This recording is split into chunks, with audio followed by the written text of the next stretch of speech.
Joined now by Roch Kubatko of MASNsports.com. Now, we know Chris Tillman can't start tomorrow night. He's got the bad ankle, didn't have a side session.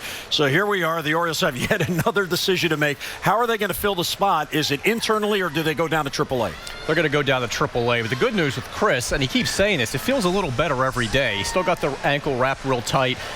People are signing it like a cast. He goes, yeah, they keep messing with me. But what he's going to do, he's going to throw a side session on Wednesday. And assuming the ankle doesn't swell back up on Thursday, he'll start Friday in Anaheim. So he's being pushed back by my faulty math 4 days. In the meantime, Tyler Wilson is here from Norfolk. He's on the taxi squad. They have those in baseball as well. He was in the clubhouse today. He will fly with the team to Oakland and make the start on Monday instead of having a flight commercial. So it'll be his 6th Major League appearance and his 2nd start. Remember, he started game 1 of that makeup doubleheader against the White Sox, gave up 2 runs in the 6th inning. So it'll be Tyler Wilson Monday, and if everything goes well, Tillman on Friday. What's interesting, and I saw we were showing leading into this segment with Chris covering first base, we made the bold assumption that's how he injured the ankle, covering the bag. No, he said he was fine with that. It was on the 3-4-1 putout. The next batter, Cameron Maben, doubled off him, and it went to right field, and Chris said he took 1 step off the mound in case he had a cover, and the foot gave out on him. That's when he hurt the ankle. So we had the whole thing wrong. We made the assumption, of course, you're covering the bag, he must have rolled it. He said it was a fluke thing. He slipped on the mound a little bit. That was the last pitch he threw. That's when he came out. So we initially thought it was the right ankle. It was the left. We thought it was on the 3-4-1 putout. It was before that. I went up to him and I said, I thought it was the right ankle. He goes, they wrapped the wrong one? It's like, no, we just had it wrong. Yeah, well, Tyler Wilson has pitched very well in his brief time with the Orioles. It'll be his first appearance in the majors since June 19th when he pitched in Toronto. Now, here we are after the non-waiver trading deadline, and everybody thought, okay, the roster's going to settle down. Injuries and more roster decisions coming up. Players going, players coming. What's the roster going to look like by Friday? When does this roster ever settle down? No, I don't think it does. Not even on an off day. Well, first of all, Steve Pearce, we should update him because he's got the strained left oblique. He flew down to Sarasota today. Buck was hoping this week he would start baseball activities.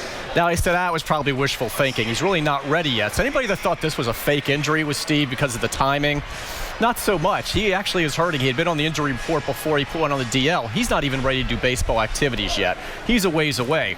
Rule 5 pick Jason Garcia. Remember him? Yes, sir. He actually broke camp with the club. Rule 5 guy. He's in Bowie on his rehab assignment. He's made 8 appearances there. That assignment, the 30 days, ends this week. Buck thinks it's during that Thursday off day. So he'll have to meet the team then in Anaheim, assuming he's staying in the organization, which we think he is. Now, once rosters expand in September, of course, it's a lot easier. I don't want to say to stash, but to carry a Rule 5 guy in the expanded bullpen, more careful. You can pick and choose when you use them.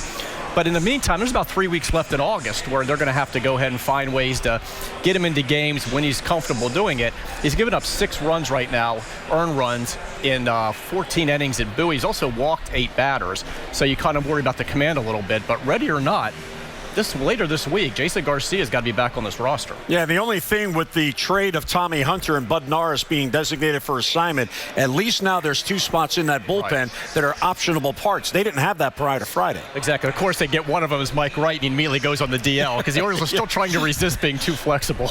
All right, now Gerardo Parra made his Orioles debut last night, had a real nice night. He batted second playing in left field. He's batting second again today. Now, Buck doesn't like to be definitive about lineups. Right. We learn that every day, but it looks to me that in particular because he's a left-handed batter, the number 2 spot in this lineup is perfect for him. Right. Buck doesn't understand the obsession with lineups because, hey, I'll answer questions. I don't mind, but why do people care so much? Because his own players don't care. But right now, I think he's comfortable having Manny first and Parra second. You could flip-flop him. That could happen later. But at this point, Manny is thriving so much in that leadoff spot. It's almost like if it ain't broke, don't fix it.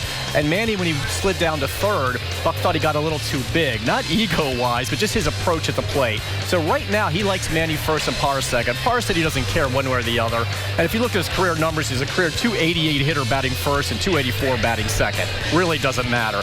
But he does bring another element with that on-base percentage because the Orioles, their on-base percentage is .310 right now as a team. season, ranks 21st in the majors. I don't know if this is too soon, Jim, but Nick Markakis has a 371.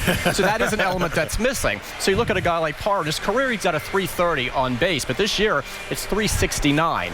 So, and he's having his career year. So again, that's a much needed element. But the other key with him, he's much better now against left-handers than he had been. In his career, he was a 236 hitter against lefties with a 300 on base. This season, 292, 352. So that's a guy that really screams, I can be in the lineup every day. First or second really doesn't matter. And again, Buck said, do you have a preference? He goes, as long as I'm one of the 9. Buck goes, what if you're 9th? He goes, that's fine.